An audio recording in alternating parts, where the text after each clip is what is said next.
آج کے اس جمعۃ المبارک کے اجتماع میں ایک اہم مسئلہ نماز کی قصر آپ حضرات کے گوش گزار کرنا مقصود ہے۔ بسم اللہ الرحمن الرحیم وَإِذَا ضَرَبْتُمْ فِي الْأَرْضِ فَلَيْسَ عَلَيْكُمْ جُنَاحٌ أَن تَقْصُرُوا مِنَ الصَّلَاةِ۔ انتہائی واجب الاحترام معززین سامعین کرام، آج کے اس جمعۃ المبارک کے اجتماع میں ایک اہم مسئلہ نماز کی قصر آپ حضرات کے گوش گزار کرنا مقصود ہے۔ رب کائنات نے قرآن مجید فرقان حمید میں مسافر کے لیے یہ حکم دیا ہے کہ جو بندہ شرعی مسافر ہے وہ روزہ کی افطار بھی کر سکتا ہے۔ روزہ کی افطار میں اسے اختیار ہے، چاہے تو روزہ افطار کرے اور چاہے تو ماہ رمضان المبارک میں سفر کی حالت میں بھی روزہ رکھے، بلکہ رب کائنات نے فرمایا کہ وَأَن تَصُومُوا خَيْرٌ لَكُمْ، کہ اگر تم روزہ رکھو تو یہ تمہارے لیے بہت بہتر ہے، تاکہ روزہ کی ادائیگی بھی ہو جائے اور رمضان کی فضیلت بھی تم حاصل کر لو۔ لیکن نماز کی قصر یہ واجب ہے، اس میں اختیار نہیں۔ جو شرعی مسافر ہوگا وہ نماز میں قصر کرے گا، لیکن نماز میں قصر کس طرح ہے؟ وہ نمازیں کہ جن میں چار فرض پڑھے جاتے ہیں وہ 2 فرض پڑھے جائیں گے، اور جن میں 3 فرض یا 2 فرض ہیں ان میں کوئی تقصیر نہیں ہے، ان میں کوئی قصر نہیں ہے۔ صرف 4 فرضوں والی نماز میں قصر ہے کہ ان کے 2 فرض پڑھنے ہیں، باقی اس کے علاوہ تمام نفل اور سنت اور وتر گھر کی طرح پورے پڑھے جائیں گے۔ ان نمازوں میں جو حکم گھر میں ہے وہی حکم سفر میں بھی ہے، یعنی گھر میں سنتیں نفل وتر پورے پڑھے جاتے ہیں تو سفر میں بھی سنتیں نفل اور وتر پورے پڑھے جائیں گے۔ ان میں نہ تو قصر ہے اور نہ یہ پڑھنے منع ہیں اور نہ ہی یہ بالکل معاف ہیں۔ مگر کچھ دین سے دور یا جہالت کا شکار لوگ نہ تو یہ خود پڑھتے ہیں سفر کی حالت میں اور نہ ہی دوسروں کو پڑھنے دیتے ہیں، بلکہ اس میں بہت سختی کرتے ہیں اور ایک دوسرے کے ساتھ لڑنے اور جھگڑنے پر تیار ہو جاتے ہیں، حالانکہ یہ انتہائی غلط بات ہے۔ اور میں آپ کی خدمت میں یہ عرض کروں گا کہ سفر کی حالت میں آقائے دو جہاں صلی اللہ علیہ وسلم نے اور آپ کے صحابہ کرام رضوان اللہ علیہ مجمعین نے سنتیں بھی پڑھی ہیں، وتر بھی پڑھے ہیں اور نوافل بھی ادا فرمائے ہیں۔ چنانچہ سنت اور نفل اور وتر سے بلکہ کسی نماز سے روکنے والے کے لیے اللہ کریم نے قرآن مجید میں وعید فرمائی ہے۔ فرمایا ارأیت الذی ینہا عبدا اذا صلی، کیا تم اس بندے کو نہیں دیکھتے کہ جب کوئی بندہ نماز پڑھنے لگتا ہے تو وہ اسے روکتا ہے؟ یعنی نماز سے روکنا یہ اللہ کے نزدیک انتہائی بری بات ہے، انتہائی کبیح بات ہے۔ چنانچہ حضرت علی المرتضیٰ شیر خدا رضی اللہ تعالی عنہ سے عرض کیا گیا، حضور ایک بندہ مکروہ اوقات میں نماز پڑھ رہا ہے، اس کو منع کرو۔ آپ نے فرمایا کہ نہیں، میں اس کو منع نہیں کرتا، کہیں میں اس آیے طیبہ کی زد میں نہ آ جاؤں۔ اور فقہائے کرام فرماتے ہیں کہ اگر کوئی مکروہ وقت میں نماز پڑھ رہا ہے اس کو نماز سے روکو نہیں، ہاں جب وہ نماز پڑھ لے پھر اس کو مسئلہ سمجھا دو کہ بھئی ان اوقات میں نماز پڑھنا شرعاً منع ہے۔ تو نماز سے روکنا اس حد تک کبھی ہے، تو پھر سفر کی حالت میں سنتوں سے روکنا، نوافل سے روکنا اور وتروں سے روکنا یہ انتہائی کبھی بات ہے۔ اللہ کریم نے یہ قرآن مجید میں جو حکم دیا ہے کہ وَإِذَا ضَرَبْتُمْ فِي الْأَرْضِ، جب تم زمین میں سفر کرو، فَلَا جُنَاحَ عَلَيْكُمْ، تو تم پر کوئی حرج نہیں کہ ان تکسروا من الصلاۃ، کہ تم نماز میں قصر کرو۔ اب یہ تو ایک اجمالی حکم رب کائنات نے قرآن مجید میں عطا فرما دیا، اسی طرح اور بھی اجمالی احکام قرآن میں موجود ہیں، لیکن ان اجمالی احکام کی تفصیل رب ذوالجلال کے پیارے محبوب نے اپنے افعال اور اپنے اقوال سے ہمیں عطا فرمائی ہے۔ چنانچہ نبی کریم صلی اللہ علیہ وسلم نے فرمایا کہ نماز میں قصر جو کرنی ہے، کون سی نماز میں قصر کرنی ہے؟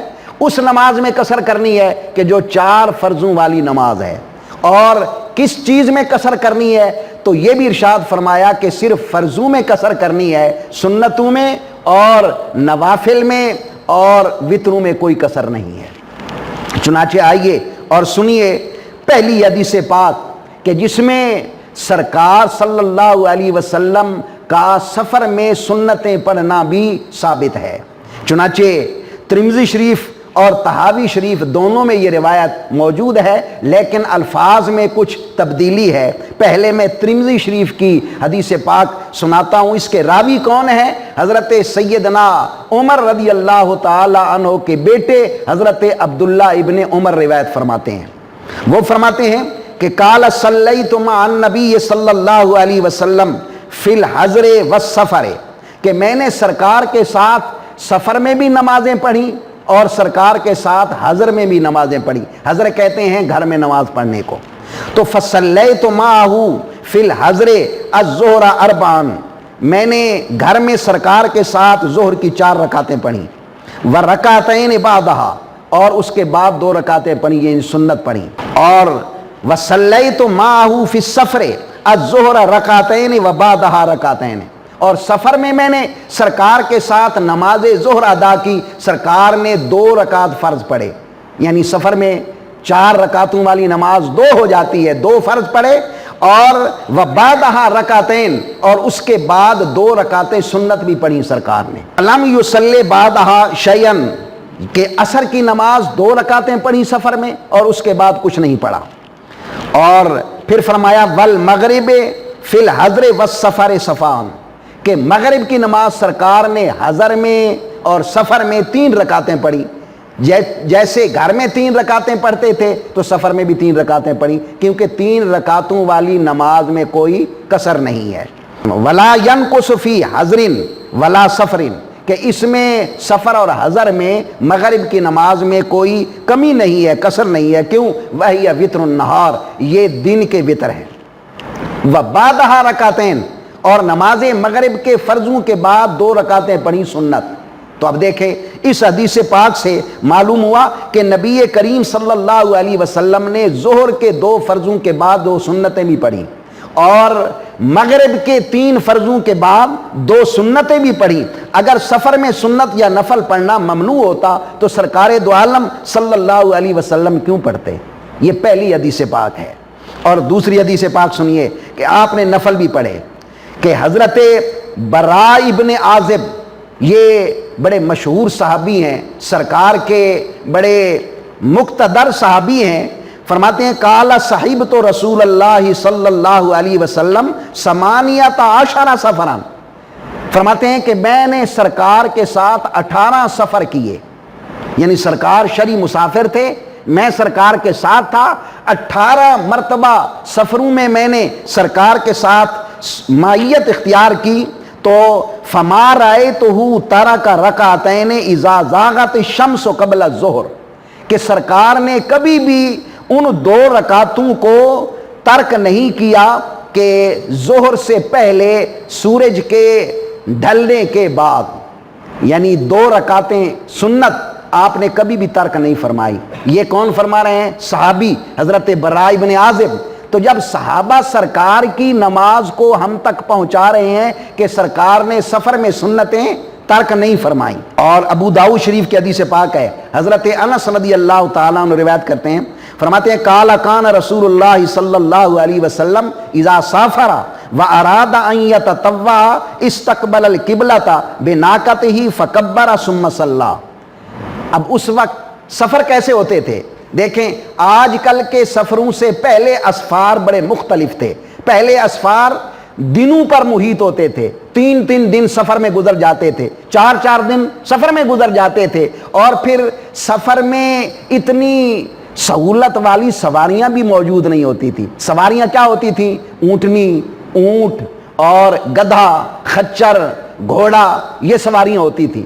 تو اس وقت نبی کریم صلی اللہ تعالی علیہ وبارک وسلم سفر میں نفل پڑھتے تھے، جیسے حضرت انس نے روایت فرمائی ہے، ابو داؤد شریف کی حدیث پاک ہے کہ سرکار صلی اللہ علیہ وسلم نفل سفر میں پڑھتے تھے کہ سواری پر بیٹھ کر سواری کی توجہ اور سواری کا چہرہ قبلہ کی طرف ہوتا تھا، آپ تکبیر تحریمہ کہہ دیتے تھے، اس کے بعد سواری اگر ادھر ادھر گھومتی تھی تو اس میں کوئی فرق نہیں ہوتا تھا۔ تو سرکار سفر میں نفل اپنی سواری پر پڑھتے تھے، یہ نہیں کہ سفر میں سرکار نفل چھوڑ دیتے تھے۔ مسلم اور بخاری شریف کی حدیث پاک، حضرت عبداللہ ابن عمر رضی اللہ تعالیٰ عنہ فرماتے ہیں، قال کان رسول اللہ صلی اللہ علیہ وسلم یصلی فی السفر علی راحلتہ حیث توجہت بہ یومی ایمان صلاۃ اللیل الا الفرائض ویؤتر علی راحلتہ، کہ حضرت محمد کریم صلی اللہ علیہ وسلم سفر میں اپنی سواری پر نفل پڑھتے تھے، جدھر بھی اس کا منہ ہوتا آپ اشارے سے نماز پڑھتے، تہجد کی نماز سوائے فرض کے، یعنی نوافل کو تو آپ سواری پر بیٹھ کر اشارے سے پڑھتے، لیکن فرائض کو آپ زمین پر اتر کر اہتمام کے ساتھ پڑھتے تھے، پورے ان کے فرائض بھی ادا کرتے، یعنی رکوع سجود پوری طرح فرماتے تھے، لیکن نوافل اپنی سواری پر ادا فرماتے تھے، اور وتر بھی آپ سواری پر ادا فرماتے تھے۔ اس حدیث پاک سے معلوم ہوا کہ حضور صلی اللہ علیہ وسلم سفر میں راستہ طے کرتے ہوئے نماز تہجد بھی پڑھا کرتے تھے۔ نماز تہجد یہ نوافل ہے، کچھ علماء فرماتے ہیں ہمارے حق میں تو نفل ہے، لیکن سرکار کے لیے نماز تہجد فرض تھی۔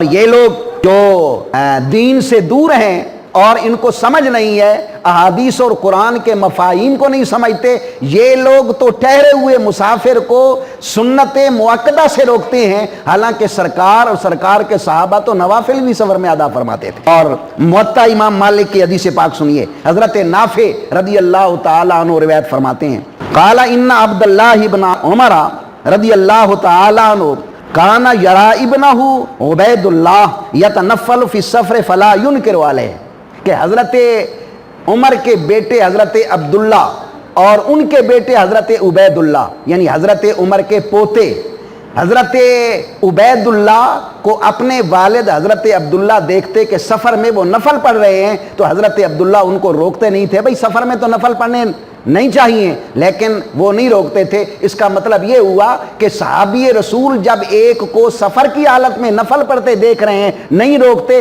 معلوم ہوا کہ صحابہ کے نزدیک بھی سفر میں نفل پڑھنا جائز ہے، اور ان میں کوئی کسر نہیں ہے، اور یہ سفر میں پڑھنے منع بھی نہیں ہے۔ ترمذی شریف کی حدیث پاک، وہ بھی حضرت عبداللہ ابن عمر رضی اللہ تعالی عنہما سے روایت ہے، فرماتے ہیں قالا صلیت مع النبی صلی اللہ علیہ وسلم الظہر فی السفر رکعتین و بعدہا رکعتین، رواہ ترمذی۔ امام ترمذی نے روایت کیا، حضرت عبداللہ ابن عمر روایت کرتے ہیں کہ میں نے نبی کریم صلی اللہ علیہ وسلم کے ساتھ ظہر کی نماز سفر میں پڑھی، 2 رکعت فرض پڑھے اور اس کے بعد 2 رکعتیں سنتیں بھی ادا کی۔ اب یہ ہے کہ تمام احادیث طیبہ سے یہی ثابت ہو رہا ہے کہ سفر میں سرکار بھی سنتیں اور نفل پڑھتے تھے، صحابہ کرام بھی پڑھتے تھے۔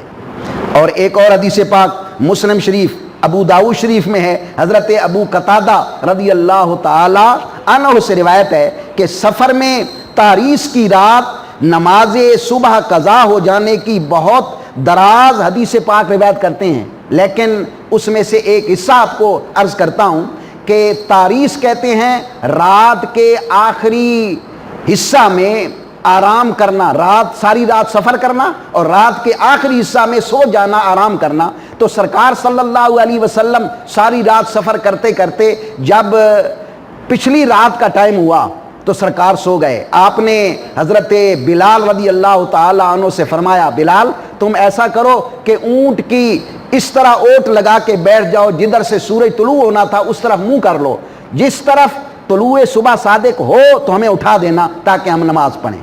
تو حضرت بلال رضی اللہ تعالیٰ عنہ پر بھی نیند طاری ہو گئی تو نہ اٹھ سکے، تمام صحابہ کرام رضوان اللہ علیہم اور سرکار صلی اللہ علیہ وسلم بھی سو گئے، تو اس وقت اٹھے جب سورج طلوع ہو چکا تھا۔ اب کچھ لوگ یہ کہیں گے کہ سرکار کو بھی پتہ نہ چلا کہ نماز کا وقت ہے، آپ تو نبی الانبیاء ہیں، لیکن بھائی یہ بھی دیکھیں کہ اللہ کریم نے نماز قضا پڑھنے کا طریقہ ہمیں سرکار کی سنت بتانا تھا، کہ سرکار نے ہمیں یہ بتانا تھا نماز قضا ہو جائے تو کیسے پڑھنی ہے، تو یہ اسی لیے سرکار فرماتے ہیں میں بھولتا نہیں ہوں، بھلایا جاتا ہوں، تاکہ میری امت کو یہ احکام پتہ چل جائیں، میری امت میرے عادات و اطوار کی پیروی کر کے ثواب حاصل کرتی رہے۔ تو چنانچہ اس رات نبی کریم صلی اللہ علیہ وسلم کی صبح کی نماز قضا ہو گئی، تو پھر آپ نے کیسے پڑھی؟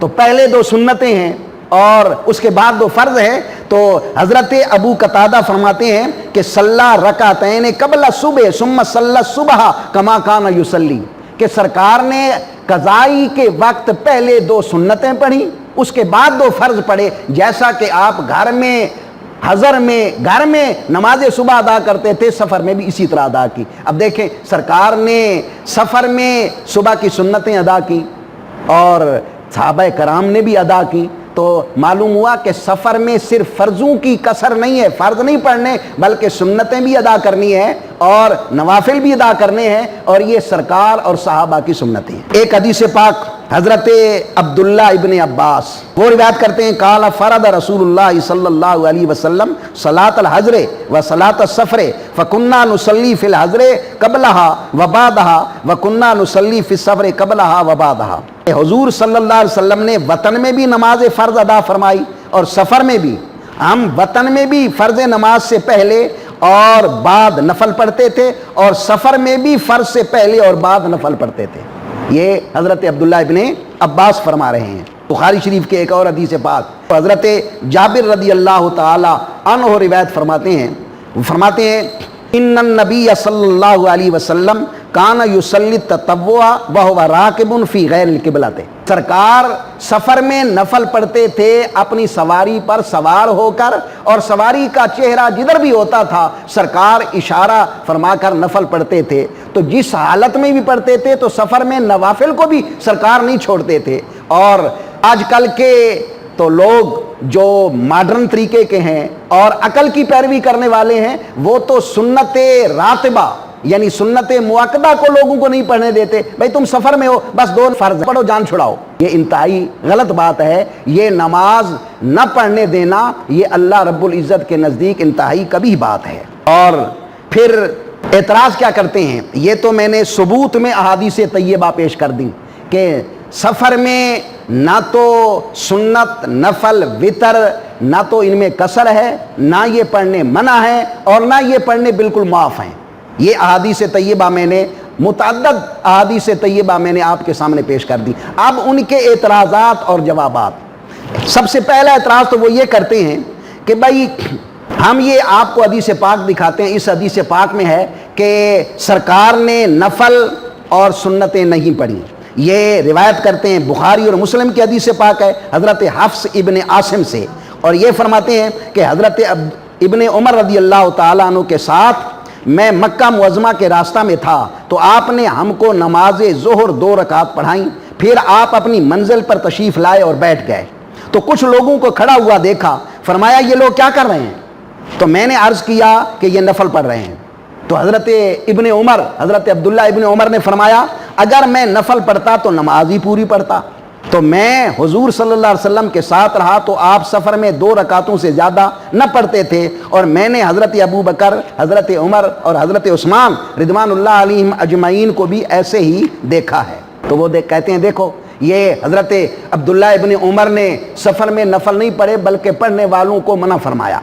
اس کا محدثین کرام اور احناف یہ جواب دیتے ہیں کہ اس وقت سفر جیسے میں نے آپ کو بتایا انتہائی مشکل ہوتے تھے اور دنوں پر محیط ہوتے تھے۔ آج کل کے سفر جو 3 دن کا سفر ہے وہ آپ گھنٹوں میں کر لیتے ہیں، تو اس وقت سفر کرنے میں جلدی ہوتی تھی۔ یہ سفر اس حدیث پاک میں جس سفر کا ذکر ہے یہ حج کا سفر ہے۔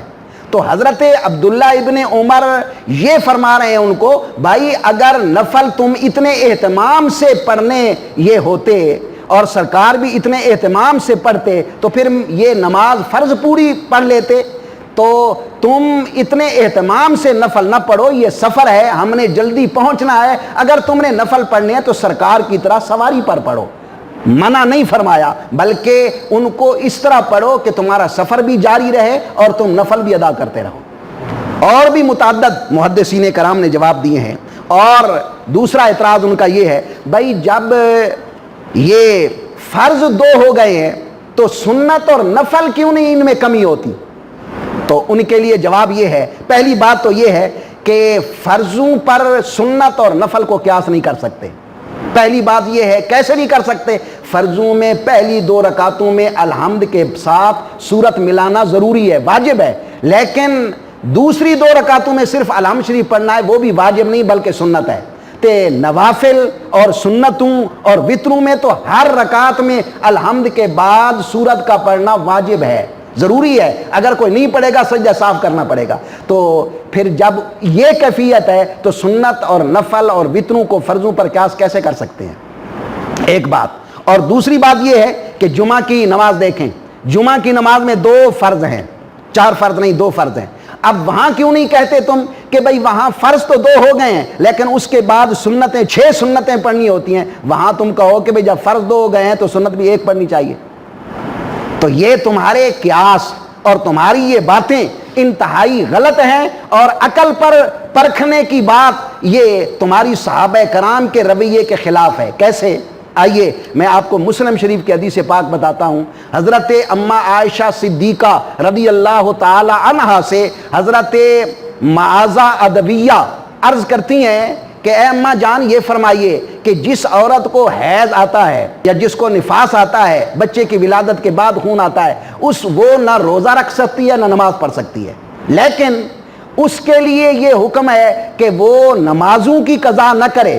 جتنی نمازیں اس کی قضا ہو گئی ہیں بس اللہ تعالیٰ معاف فرما دے گا، لیکن روزوں کی قضا کرے. یہ کیا بات ہے؟ حالانکہ روزہ بھی فرض عین ہے، نماز بھی فرض عین ہے، دونوں اسلام کے رکن ہیں. تو یہ کیا بات ہے؟ تو حضرت اما عائشہ صدیقہ نے بڑا پیارا جواب دیا. فرمایا بھئی دیکھیں، ہم عبادت میں عقل کو وہ ترجیح نہیں دے سکتے، ہم عقلی حکمتیں نہیں جگا سکتے، بلکہ ہمیں حکم دیا گیا کہ نماز کی قضا نہیں ہے، روزے کی قضا ہے. بس ہم نے تو حکم کی تعمیل کرنی ہے، ہم تو حکم کی تعمیل کے بندے ہیں، ہم نے تعبدی کرنی ہے. ہم یہ نہیں کہہ سکتے اللہ اور اللہ کے رسول کے حکم میں کہ بھئی یہ بات ایسے کیوں ہے اور ایسے کیوں نہیں. دیکھیں کہ ایک بندہ نماز پڑھ رہا ہے، سرکار نماز پڑھا رہے ہیں، جماعت ہو رہی ہے، ایک آدمی آتا ہے نابینا اور وہ گڑھے میں گر جاتا ہے. اس کا وہ آواز سن کر کچھ صحابہ کرام زور سے ہنس پڑے، یعنی کہہ لگا کے ہنس پڑے. جب نماز ختم ہوئی میرے آقا نے فرمایا بھئی کون زور سے ہنسے ہیں؟ تو وہ صحابہ تھے، آج کل کے آدمی تو نہیں تھے نا. عرض کیا حضور میں ہنسا ہوں، میں ہنسا ہوں، میں ہنسا ہوں. سرکار نے فرمایا جو بھی زور سے ہنسا ہے جائے وضو بھی دوبارہ کرے، نماز بھی پڑھے. اب صحابہ کرام نے یہ نہیں عرض کیا حضور وضو تو تب ٹوٹتا ہے کہ جب جسم سے کوئی چیز نکلے، تو یہ تو عقل کا تقاضا ہے. تو پھر وہاں صحابہ کرام نے عقلی بات نہیں کی بلکہ صحابہ کرام نے تو اتباع کی، جیسے سرکار نے فرمایا اسی طرح تعمیل کر دی. تو یہ اسی طرح عبادت میں انسان اپنی عقلی توجیحات نہیں کر سکتا، اور جیسے اللہ اور اللہ کے رسول کا حکم ہے اسی طرح کرنا پڑتا ہے. اور جو لوگ جہالت کی وجہ سے، کم علمی کی وجہ سے لوگوں کو سفر کی حالت میں سنتوں سے بھی روکتے ہیں، نوافل سے بھی روکتے ہیں، وہ انتہائی غلطی پر ہیں. اور وہ معافی مانگے اللہ کی بارگاہ میں اور لوگوں کو سنتوں اور نفلوں سے نہ روکا کریں. یہ تو سرکار نے بھی پڑھے ہیں، سرکار کے صحابہ نے بھی پڑھے ہیں. اچھا ایک اور بات وہ کہتے ہیں، اچھا یہ ہے کہ اللہ تعالیٰ نے تو فرضوں کی معافی دے دی، سنتیں ہیں سرکار کی، تو سرکار تو رحمت للعالمین ہے، سرکار نے کیوں کمی نہیں کی؟ ارے عقل کے اندھو، بات یہ ہے کہ رحمت زیادہ ہونی چاہیے یا کم ہونی چاہیے؟ سنتیں ہم پر رحمت کرتی ہیں، ہم نہ اہل فرض ہیں نہ اہل واجب ہیں بلکہ ہم اہل سنت ہیں، سرکار کی سنتوں کا اپنانے والے. اور سنت تو وہ ہے کہ نابالغی کی حالت میں بھی ہم سنتوں کو اپنا کر سرکار کی رحمت حاصل کرتے ہیں. نابالغ جو بچہ ہے تو اس کو 2 سال دودھ پلانا اور اس کا ختنہ کرنا اور اس کا اسلامی نام رکھنا یہ سرکار کا حکم ہے، سنتیں ہیں، تو یہ ابھی نابالغ ہے لیکن سنتوں پر عمل کیا جا رہا ہے کیونکہ اس پر رحمت ہو۔ اور جب انتقال کر جاتا ہے بندہ اس وقت بھی سنتوں کو اپناتے ہیں، انتقال کرنے کے بعد پھر اس کو 3 کپڑے دیے جاتے ہیں کفن کے، یہ بھی سنت ہے، مرد ہے، اگر عورت ہے تو 5 کپڑے دیے جاتے ہیں، اور پھر اس کو لٹایا اس طرح جاتا ہے کہ اس کا چہرہ قبلے کی طرف ہو، یہ ساری سنتیں ہیں۔ یہ سنتوں پر عمل کر کے تو رحمت زیادہ کرنا ہوتا ہے۔ میرے آقا نے تو اپنے غلاموں کو رحمت زیادہ عطا فرمائی ہے اور تم کم کرنا چاہتے ہو، یہ بڑی عجیب بات ہے۔ یہ ساری باتیں اور یہ سارے عقلی اٹکل پچو انتہائی غلط ہیں، اور سفر میں سنتیں بھی پڑھنی ضروری ہیں اور نفل پڑھنے بھی۔ اس وقت تو سفروں میں بڑی سہولتیں تھیں، آج کل تو تم بڑے آرام سے اے سی میں سفر کر رہے ہو، اور پھر راستہ میں وضو کرنے کے لیے بہترین مواقع ہیں، نماز پڑھنے کے بہترین مواقع ہیں، وہ سفر بھی نہیں رہے، اور پھر تم پھر بھی نہ سنتیں پڑھو اور نفل نہ پڑھو بلکہ لوگوں کو بھی روکو، تو یہ انتہائی غلطی کی بات ہے۔ اللہ کریم ہمیں سرکار کی شریعت پر عمل کرنے کی توفیق رفیق نصیب فرمائے۔